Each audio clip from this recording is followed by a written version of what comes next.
guys, I'm Craig, and today for the Surfboard Guide, we're going to do our initial thoughts on the new Jawnt by Justin Ternes surfboards in their dark arts technology.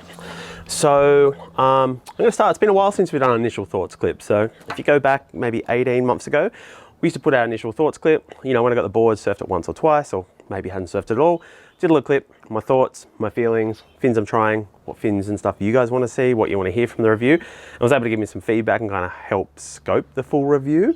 And people could also ask questions. They kind of knew I was on a bit of a journey with that board and could ask questions along the, you know, the review kind of building process to maybe help them pull a trigger sooner on a board and not wait for the full review. It was really good. People could say stuff about fins and different questions. So if you do have any questions, you know, put them in the comments below. Also check us out on Instagram at the Surfboard Guide. But anyway, a little bit of an overview. The Jawnt by Justin Ternes. So he calls it his kind of mid-length thing. I believe chatting with Justin, he said it's Skip Fry inspired. He might have got a Skip Fry board at a garage sale or something like that. And there's a few things that he really admired about the board. Justin, I hope I haven't mashed that up and got that wrong, but a lot of people know Skip Fry probably for his fishers and his gliders. So this is definitely different. Huge pintail and more of a mid-length outline. When I was thinking mid-length, I was thinking something for cruising on, like, you know, 1 to 2 foot rip bowls and point breaks and stuff like that.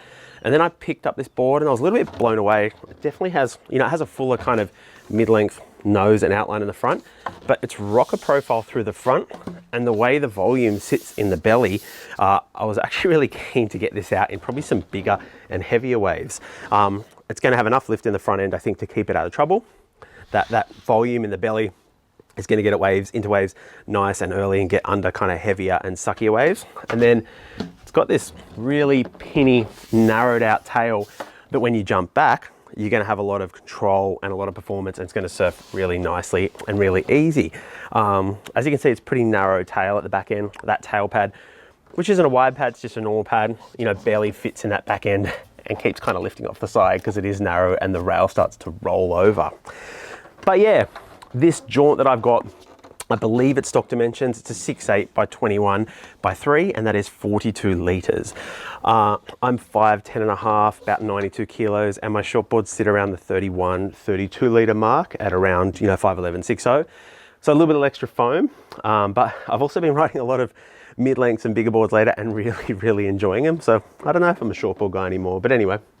But yeah, picked this up in San Diego a few weeks ago, went over and checked out the Dark Arts Factory, got to meet with Justin, who I met before, and we also did a podcast with him a while ago. So if you check out some of our podcasts, we spoke with Justin, talks about his boards, creating dark arts, and also dark arts for some other brands and some of the world's top surfers.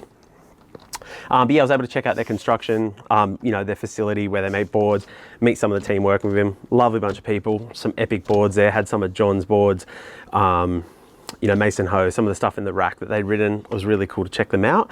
But I walked away with this Jawnt. So yeah, I brought it back home to Australia. I'm one surf, maybe 2 surfs in. I've surfed it in some kind of waves overhead, kind of 4 to 5 foot, but pretty junky, you know, lefts and rights. Nothing spectacular. It definitely got into them really easily, a lot of paddle power, and it definitely was capable when you got on that back end to do a very more shortboard-esque turn. That narrow tail, super easy to turn. You put a bit of weight and a bit of pressure on that turn and it's going to turn like your shortboard. And I think because of the Dark Arts construction, it's so light, you don't feel, you know, the swing weight of a 6'8" and that volume at the front. So it feels very natural, and I definitely enjoyed that. You know, like I said, it feels like something that might like more of a performance wave. It's definitely going to handle some bigger and better conditions. So I'm hoping over the next, you know, month or so of filming the review, able to get it in some decent waves and also some little waves, because it is a mid-length, a bit of volume. I think someone that buys this want to get something that's quite versatile and can surf a whole range of conditions. So we'll hopefully get some decent waves to review, see how it goes when it's small, see how it goes when it's a little bit bigger, and check out a whole variety of fins. The fins I've checked out initially are the AM quads by Futures. These are mediums, these are larges. I really like this quad set. Even though I'm a bigger guy at like 92 kilos, I sometimes find it hard to turn large quads. So these AM2s in their entirety, I can't really turn. So I go to the medium in the front. These are really stiff. The Tech Flex are a carbon fin, and they felt really good on the board. I was lucky enough from the guys at Dark Arts and Futures to get out their new Dark Arts Futures thruster set. It's a large template, and this is part of Futures Control Series. So the Control Series is a fin that controls speed. They also have like a speed generating fin with like the V2 technology. So I'm going to throw these in when there's a bit of push, maybe when I get it in a bigger and better day, and I'll see how they go. But they're definitely, aesthetically, they're a very nice looking fin, and I'm pretty keen to get them in the board and see how they go in some bigger and better waves. You would have seen maybe 18 or 24 months ago, maybe about 2 years ago, we checked out another board by Justin Ternes in Dark Arts, which was the Dad board. It's not my signature model surfboard, even though it's named really, really well. But that was epic. It was my introduction to Justin, his surfboards, and the Dark Arts technology. I was a fan of everything there. Justin's boards, that model, and also Dark Arts. I think it's been really cool since then to watch kind of the Dark Arts technology journey. You would have seen Philippe Toledo won Trestles last year and became world champion on a sharp eye in Dark Arts. We're seeing Jawnt, in the Olympics and in a lot of events riding Dark Arts when waves, not just when they're smaller. Seen him surf them in some bigger and better waves, but he definitely realized that, he trusts in that technology. I saw a clip the other day of Italo surfing at the wave pool. It was in about probably March. It was actually when I was in the US with Justin. And he does, I think when people normally pull in that barrel on the left, he does like an alley-oop then air reverse where they normally get barreled, and it was, I don't want to swear, but it was mental. And definitely looked like the board worked for him. So that was probably a Timmy Patterson shape, but then wrapped in the Dark Arts technology. Justin's doing these for, Sharp Eye, Album, Pizel, AJW, there's a Timmy Patterson. There's a few other people that are bringing their boards out and using Dark Arts as a different alternative epoxy, or EPS technology. And it seems to be working. This is my second board. It's been good because the Dad board was like 5'5", and now this is 6'8". So it's been really cool to check out, kind of different ends of that size spectrum, and the technology feels really good.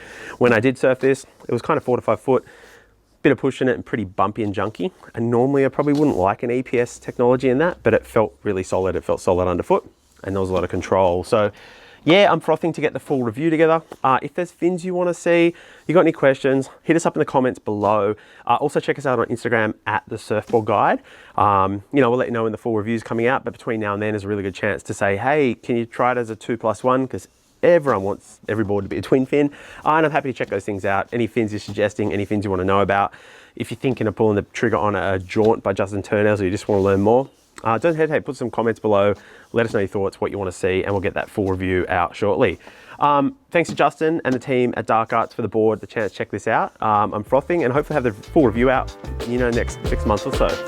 Thanks so much for watching.